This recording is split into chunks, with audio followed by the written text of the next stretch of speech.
Why was Jesus not saying, "My will be done," instead of dying? If there is only one person and one will involved when he was praying in Luke chapter 22 verse 42 and Matthew 26 verse 39. Yes, again, in the human perspective, Jesus Christ was praying not as God, but as a human being. Therefore, he again subjected his will to the will of the Father, which means subjecting the human will to the divine will.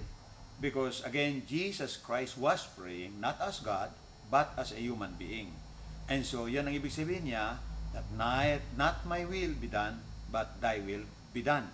In other words, he was so submissive to the will of God as a human being, and that he wanted always to give glory and follow the will of God, which we call Father, and that is the divine God.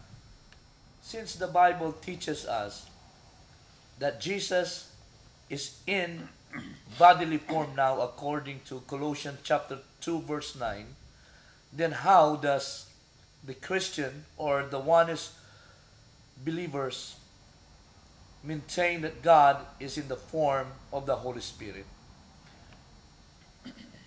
Well, kung ating tignan ang katanungan at ating basahin ang Colossians na sinasabi dito, ganito po ang pagkasabi sa atin ng salitang ito.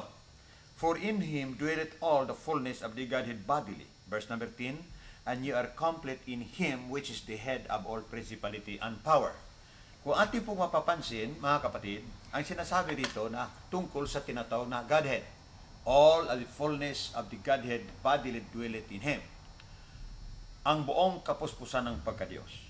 Ang tanong, para maging maliwanag ang kasagutan, ay ano ang ibig sabihin ng Godhead?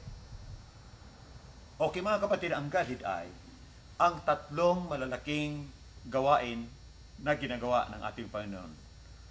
The three important rules of God in His acts. Halimbawa, in creation, God is known to be the Father. In redemption, He is known to be the Son. In regeneration, He is known to be the Holy Ghost. So Father in creation, Son in redemption, and Holy Ghost in regeneration. We are complete in Him. Kompleto tayo kay Kristo. Kaya kapag kahinanap natin yung tinatawag na Ama, yung Anak at ang Espiritu, ang tawag po nito, ito po yung tinatawag natin Godhead, mga kapatid. Godhead. Godhead is the Father, the Son, and the Holy Ghost. Now, ang tatlong ito, mga kaibigan, o mga kapatid, ay atin lamang matatagpuan sa ating Panginoong Kristo.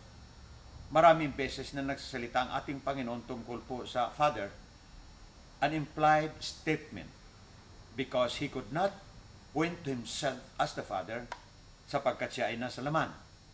To point Himself as the Father, to claim Himself as God, would be very wrong and would be very confusing, because Jesus Christ was only seen and He was only known in the flesh, because His divinity is invisible. It cannot be seen with our human eyes.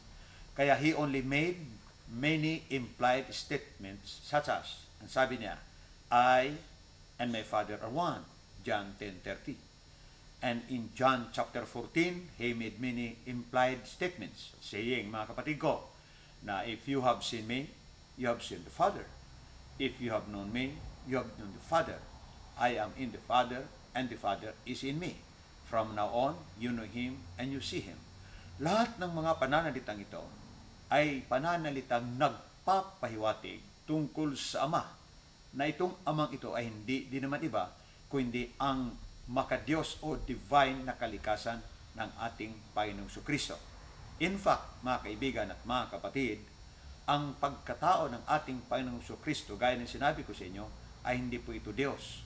Bagamat tinawag siya ng person of God, pero this person is not really God. He is just a covering. Sapagkat kung ating titingnan, ang salitang person, mga kapatid, ay nanggagaling sa Latin na pananalita na ibig sabihin ay persona. Ang ibig sabihin ng persona sa Latin ay covering o mask, maskara. So tayo ay tinatawag na persona sapagkat mayroon tayong tinatawag na spiritual being. The inner man, ang sabi sa atin ng Biblia. Ang ating taong ito, ang ating laman ito ay the outer man. Ang ating spiritual pagkat ay the inner man. So mayroon tayong tinatakpan, mayroon tayong tinatalukbungan na kalikasan. Kaya tayo ay tinawag na person. And so, nung sabihin ng Biblia na Jesus Christ is the person, the express image of His person, ito po ay nagsasalita tungkol po sa tinatawag na human flesh, the covering of Jesus Christ to His divine nature or to His divinity. So, Jesus could only say that if you have seen me, you have seen my Father, because He was the mask or the covering to His divine nature.